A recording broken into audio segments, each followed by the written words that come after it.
What if I told you that everything we've been taught about fairness and justice is a lie, that none of it was real? And before you click off, hear me out. The world has taught us to ignore the simple truth and believe a complicated lie, that life is supposed to make sense somehow, that people get what they deserve, that if you're a good person, if you're kind, if you're patient, that somehow justice will find its way to your doorstep. But it doesn't. And when it doesn't, we sometimes blame ourselves. We feel foolish. We feel betrayed. We feel powerless. We think that somehow we didn't pray enough, that somehow we didn't work hard enough, or that we didn't prove enough. But what if it was never about you being enough?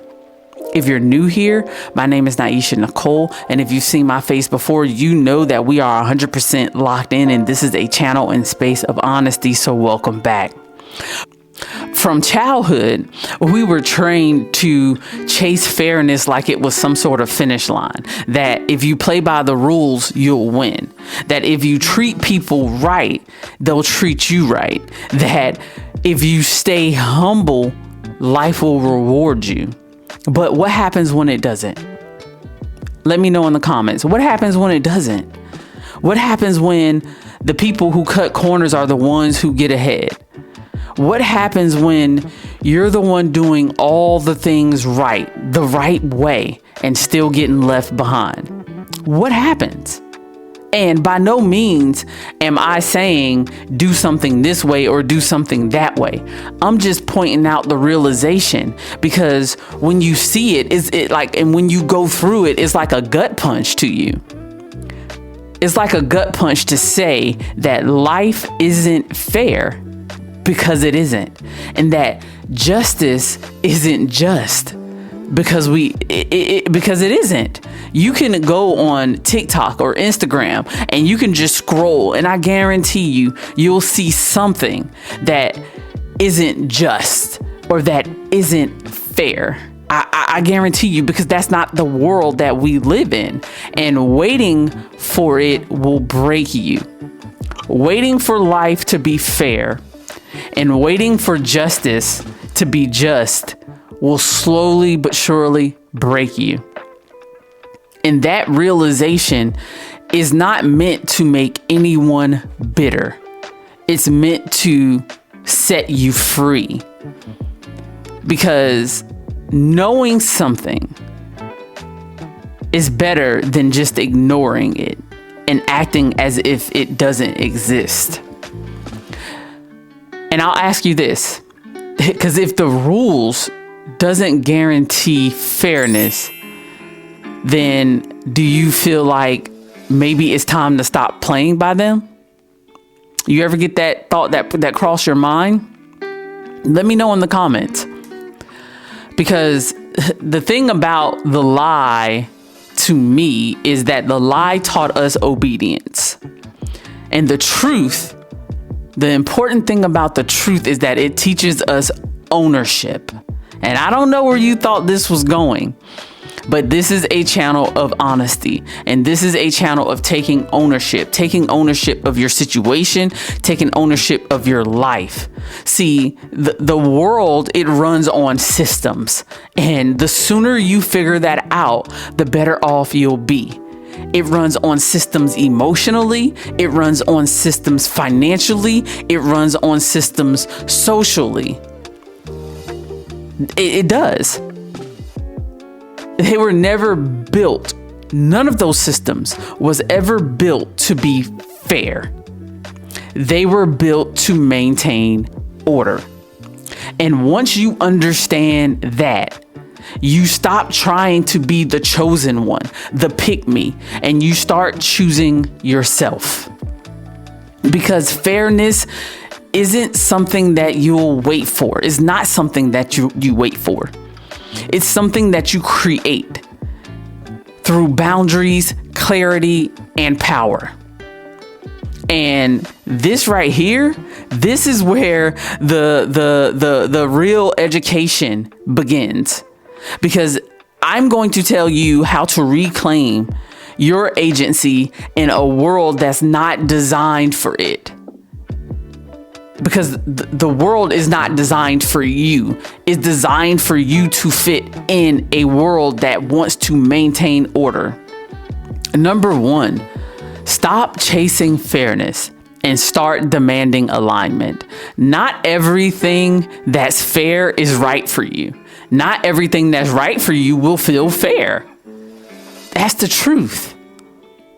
Have your parents ever said, I love all of my kids equally, but just not the same? That's the exact same thing. I love both of my kids equally.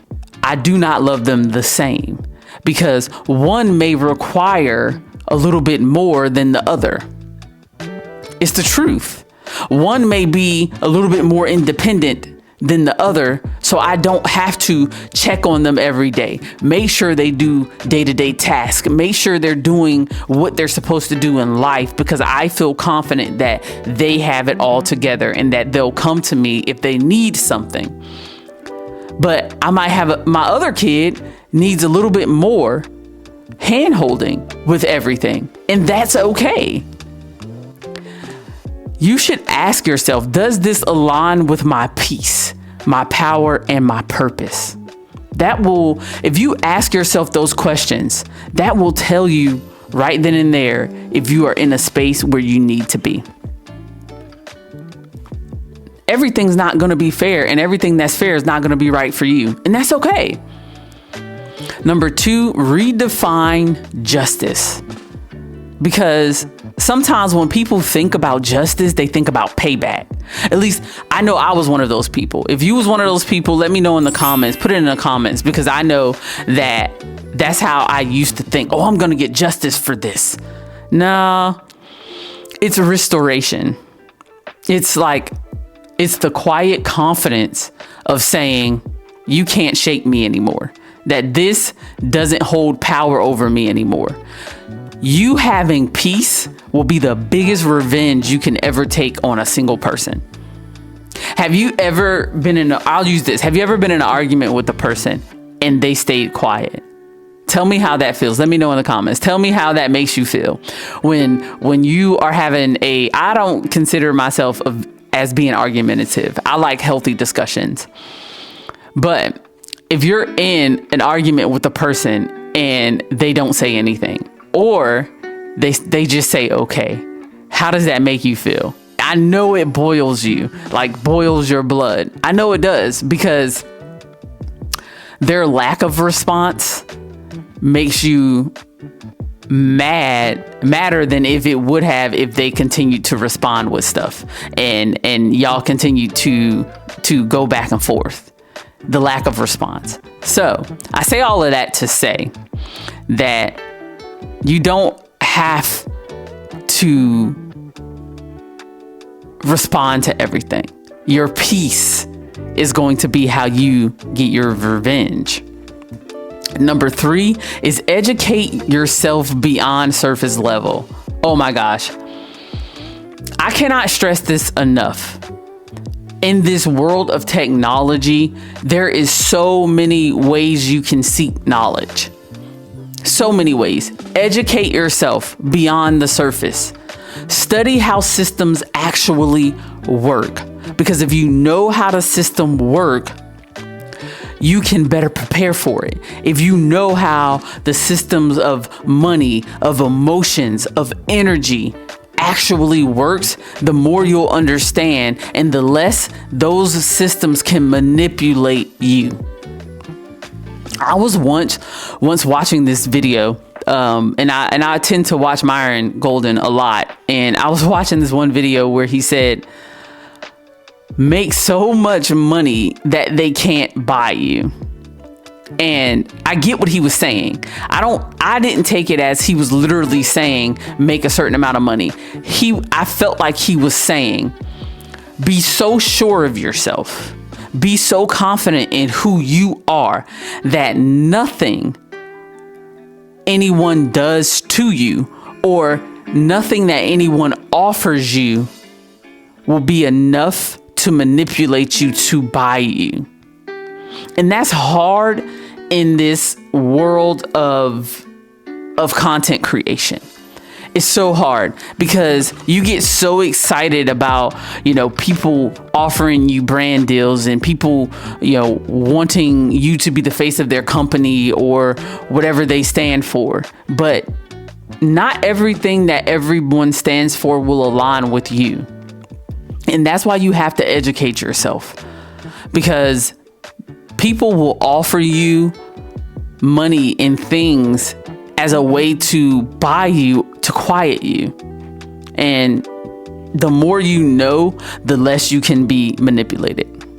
Number 4 is make meanings and not excuses. Pain without purpose becomes resentment. That's what happens. But pain with direction becomes evolution. If you are working towards something that has no meaning, you'll build resentment towards that thing. But if you can somehow find direction, find purpose, you will evolve, you will grow, you'll become a person that you don't even recognize. So make meaning, not excuses. That was number 4. Number 5, and out of all of these, I'd say number 3 and number 5 is probably 2 of the most important. But number 5 is build your own fairness. If you cannot find it, create it. If there is not a space for you to talk about something that you feel like is important to you, create a space for you to talk about that thing. Because who knows, maybe there are people that want to talk about that exact same thing, but they don't feel safe. So you be the person to create the space instead of saying that there isn't one. You create it. Be the fair boss. Be the just friend. Be the kind leader that you wish that you had. If there is something that's missing, you create it instead of waiting for it, because the world will never fix itself. Look around in our climate. Do you truly feel that the world is capable of fixing itself? I'll wait. Let me know in the in the comments.